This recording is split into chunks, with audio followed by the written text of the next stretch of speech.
আজি শোণিতপুৰ জিলাৰ বৰছলা সমষ্টিৰ বছা শিমলুত গাঁও প্ৰধান হজৰত আলী আৰু বছা শিমলুৰ যুৱ সমাজৰ উদ্যোগত বিশেষকৈ ইনামুল হুছেইন, আমিনুল ইছলাম, ফখৰুদ্দিন আলী, এমৰাজুল হুছেইন আদি কৰি বছা শিমলুৰ যুৱ সমাজৰ উদ্যোগত হাইস্কুল শিক্ষান্ত পৰীক্ষাত সুখ্যাতিৰে উত্তীৰ্ণ হোৱা ছাত্ৰ ছাত্ৰীসকলক সম্বৰ্ধনা অনুষ্ঠান অনুষ্ঠিত হয়। উক্ত সম্বৰ্ধনা অনুষ্ঠানত মুখ্য অতিথি হিচাপে উপস্থিত থাকে ঢেকিয়াজুলিৰ লোকনায়ক অমীয় কুমাৰ দাস মহাবিদ্যালয়ৰ তথা LOKD কলেজৰ অধ্যক্ষ সুখদেৱ অধিকাৰী। বিশিষ্ট অতিথি হিচাপে উপস্থিত থাকে শিঙৰীৰ পুল ষ্টাৰ একাডেমীৰ অধ্যক্ষ স্বৰূপ শৰ্মা।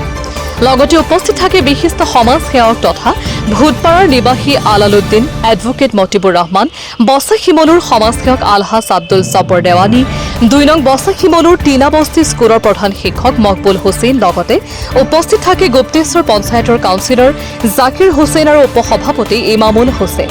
বিশিষ্ট অতিথিসকলে নিজৰ ভাষণত ছাত্ৰ ছাত্ৰীসকলক উৎসাহ আৰু প্ৰেৰণা দিয়ে। বছা শিমলুৰ গাঁও প্ৰধান হজৰত আলী আৰু বছা শিমলুৰ যুৱ সমাজৰ উদ্যোগত প্ৰায় ৭০ জনতকৈ অধিক ছাত্ৰ ছাত্ৰীক সম্বৰ্ধনা জনায়।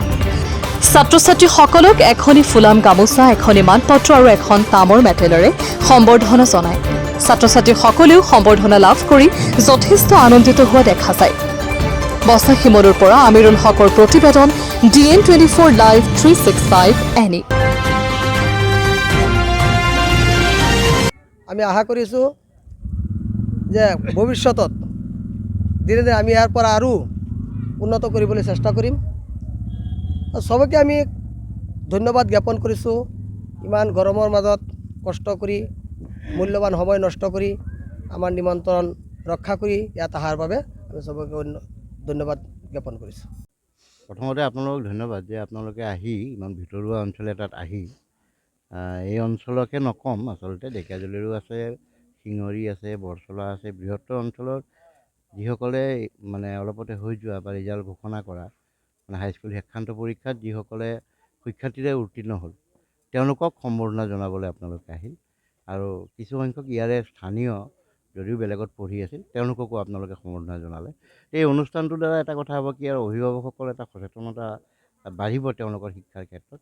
দেখিছোঁ বহুসংখ্যক ছোৱালী মানে এবাৰ উত্তীৰ্ণ হোৱা বহু ছোৱালী ইয়াত বহি আছে, তেওঁলোকেও এটা মানে ভাল শুভ এটা বাৰ্তা লৈ যাব। আৰু মই বিশেষকৈ আশা কৰিম যে এইসকলে গৈ পঢ়ি শুনি ডাঙৰ মানুহ হওক, এজন ভাল মানুহ হওক, ভাল মানুহ হৈ শিক্ষাৰ যিটো গুণগত মান সেই মানটো বৃদ্ধি কৰক। সকলোকে আমি আমাৰ তৰফৰ পৰা আন্তৰিক অভিনন্দন আৰু শুভেচ্ছা জ্ঞাপন কৰিছোঁ। বিশেষকৈ আজি এই বছা শিমলু অঞ্চলত যিটো অনুষ্ঠান এটা পতা হ'ল, অভিনন্দন অনুষ্ঠান কৃতি ছাত্ৰ ছাত্ৰীসকলক, এই অনুষ্ঠানটোৰ আয়োজকসকলক মই আন্তৰিকভাৱে ধন্যবাদ জ্ঞাপন কৰিছোঁ। এই অঞ্চলত উঠি অহা ল'ৰা ছোৱালীসকলক উৎসাহ যোগোৱাৰ কাৰণে, ইমান পিছপৰা অঞ্চলত য'ত গাড়ী মটৰ আহি পোৱাও সম্ভাৱনা অতি কম, ইয়াতো ল'ৰা ছোৱালীকেইটা ইমান মানে ধুনীয়া ৰিজাল্ট কৰিছে, ইমান ভালকৈ পাছ কৰি পেলাই আজি এই অনুষ্ঠানত আমি অভিনন্দন জ্ঞাপন কৰিব পাৰিছোঁ। তাত আমি বহুত সুখী। আৰু ভৱিষ্যতে এই অঞ্চলৰ গোটেই অভিভাৱকসকলক আহ্বান জনাওঁ যে নিজৰ ল'ৰা ছোৱালীসকলক উচিত শিক্ষা দিয়াৰ বাবে আগবাঢ়ি আহে।